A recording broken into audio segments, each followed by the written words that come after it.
noyer du regard. Mais notre Grand Union traditionnel demeure une épreuve. Je me sens toujours en situation irrégulière là-bas. Pour compenser, je me force à me tenir droite, à baisser les épaules. Je comprends maintenant l'expression « garder la tête haute ». Et il m'arrive d'être surprise par la transformation intérieure que peut procurer une certaine raideur dans l'attitude. Quand j'affiche physiquement de la fierté, je me sens un tout petit peu moins mortifiée. Hésitant entre les œufs gros ou moyens, j'ai lorgné du côté des yaourts. À quelques pas de là, les cheveux d'un noir roussi d'une autre cliente avaient pris 2 bons centimètres de blanc à la racine, et la frisure ne tenait plus que sur les pointes.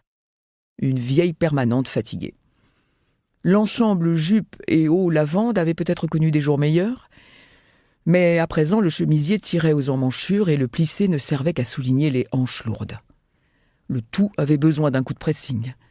Les épaules garnies d'épaulettes et légèrement passées portaient la trace d'un long séjour sur un cintre métallique.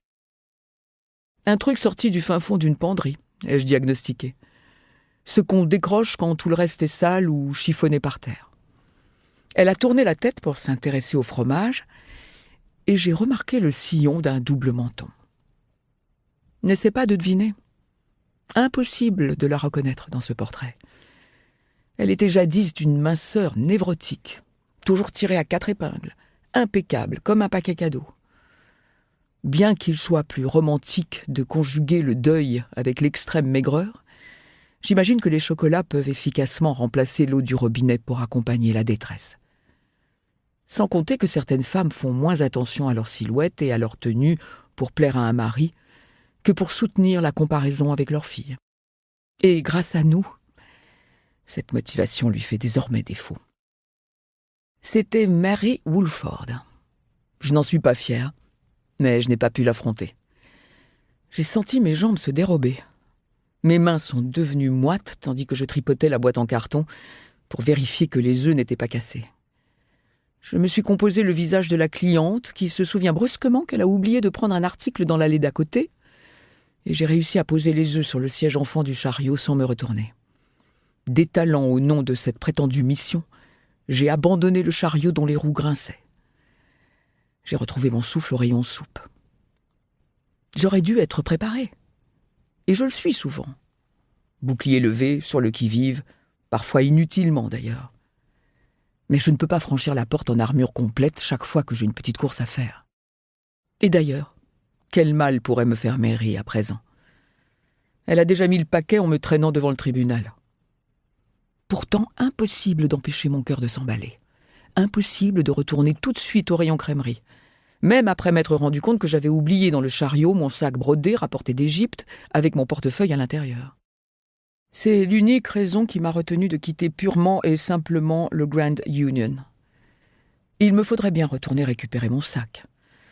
Aussi ai-je médité un moment sur le velouté d'asperges Campbell's, en imaginant inutilement l'accablement de Warhol devant le nouveau packaging.